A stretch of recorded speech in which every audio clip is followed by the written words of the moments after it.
Bonjour, je suis Céline Baril, je suis réalisatrice du film Une femme à la mer, sélectionné à la 13e édition du My French Film Festival.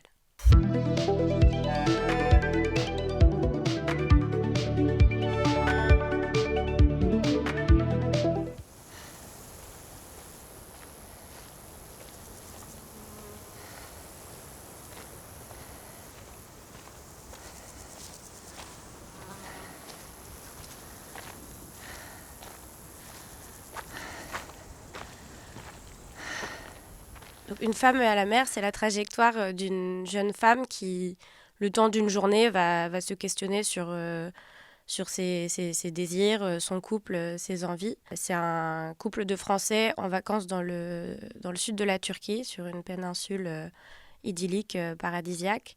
Et alors que tout concorde à ce qu'elle soit heureuse et légère, elle se sent sans aucune raison, un peu mélancolique et dans une torpeur dont elle n'arrive pas à se sortir sans que son copain s'en rende compte. Jusqu'au moment où l'après-midi, sur la plage, une petite fille va disparaître.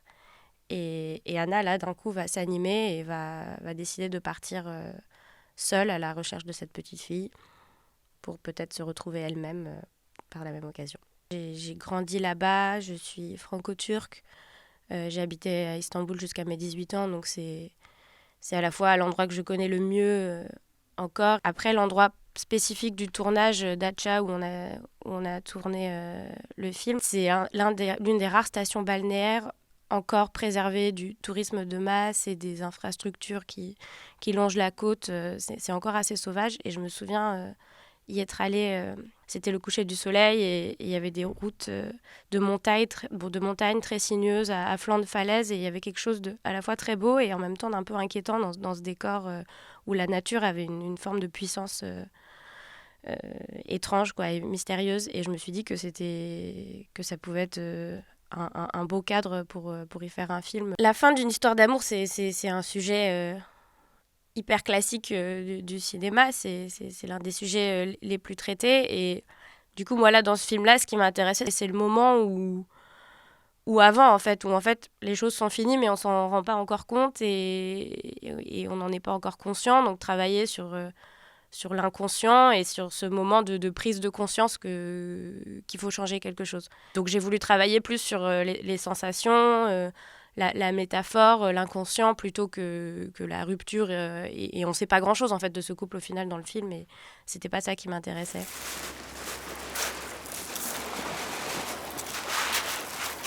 Thomas?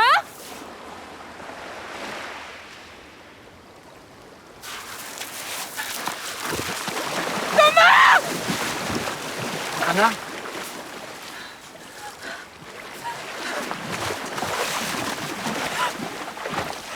La séquence de la noyade, pour moi, c'est presque le point de départ du film.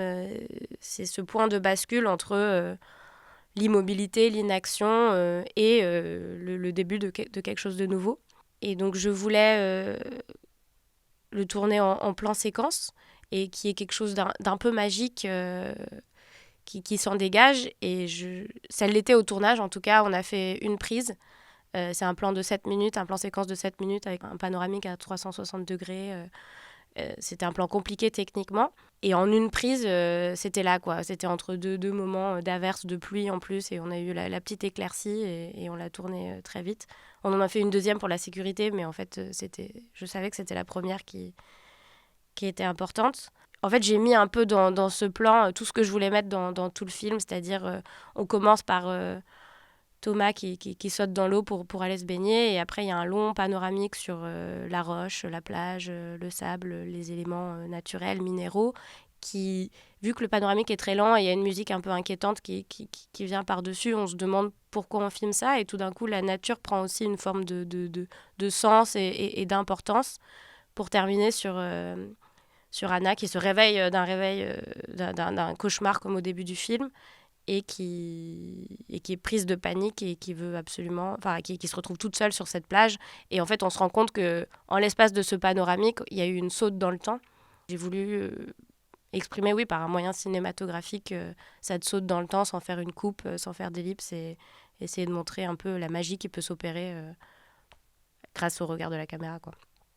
Bastien Bouillon, je pensais à lui très tôt dans l'écriture, en fait, parce que je l'avais vu dans des courts-métrages. Et ce qui était très important pour moi, pour le personnage de Thomas, parce qu'à l'écriture, il était un peu égoïste, un peu paternaliste. Et donc, c'était de ne pas forcer trop ce trait avec l'acteur que je choisirais et au contraire, essayer de trouver aussi ce qui pouvait être touchant, charismatique et rigolo. Et je trouvais que Bastien Bouillon, il apportait vraiment ça parce que il a un charisme fou et, et même s'il dit un peu des bêtises, il est toujours drôle en le disant, donc on comprend qu'on puisse être amoureux de lui.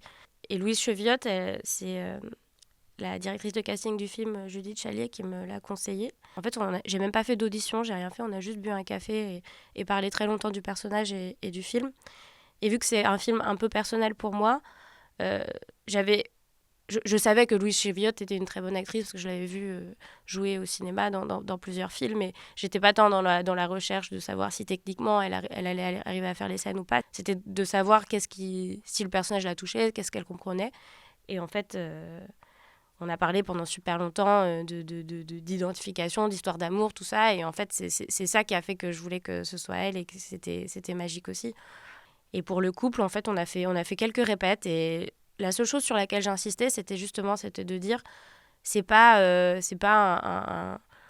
un mec oppressant, égoïste, qui en fait qu'à sa tête et toi tu le suis. En fait, il y a de l'amour, il y a quelque chose qui a été là, mais aujourd'hui tu as besoin d'autre chose. Tiens, regarde mes photos.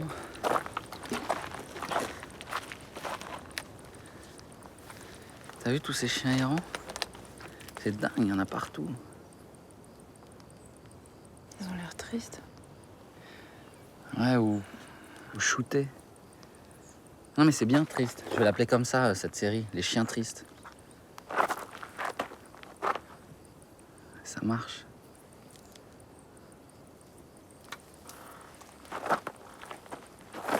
C'est quoi ça? Elle avait pas de monnaie, j'ai dû l'acheter avec la bouteille d'eau. T'aimes bien?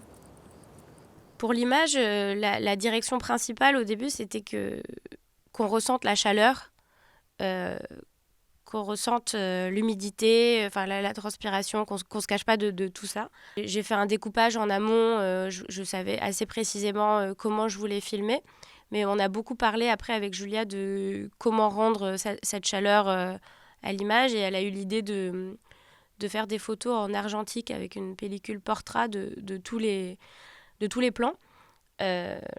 Qui est une pellicule très chaude et contrastée, et pour nous donner après une direction à l'étalonnage avec ça. Et c'était vraiment super de travailler comme ça parce que j'aime beaucoup les couleurs qu'on a trouvées dans les extérieurs. On sent vraiment le soleil chaud et sur les peaux.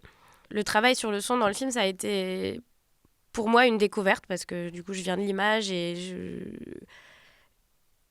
je savais que c'était hyper important parce que je voulais faire un film très sensoriel et j'ai adoré tout le travail du début à la fin sur le son parce que déjà au montage son en fait, tout ce qu'on a, toute la vie qu'on a pu rajouter sur toutes les ambiances avec le monteur son Grégoire Chauveau, c'était incroyable. Et ensuite j'avais une intuition, c'était de faire de la musique, de partir sur de la musique électronique. Et c'est comme ça qu'on s'est rencontrés avec Nicolas, c'est ce qu'il fait aussi. Et en discutant, on s'est dit que lui pouvait faire de la musique à partir des sons du tournage, des décors, des petits clapotis d'eau ou des bruits de pierre, de roche, tout ça. Et ce qui est magique aussi avec la musique électronique, c'est que pour faire des maquettes, je suis allée chez lui. Il a récupéré quelques bruits de plage, de sons. Et en fait, ça se faisait très vite en direct. Je pouvais vraiment réagir à chaud sur ce qui me plaisait et il créait des mélodies hyper rapidement. Donc c'était tout d'un coup ramener une dimension que je connaissais pas du tout à la fabrication du film. Et c'était vraiment une très belle découverte et j'aime beaucoup les musiques qu'il a fait pour le film.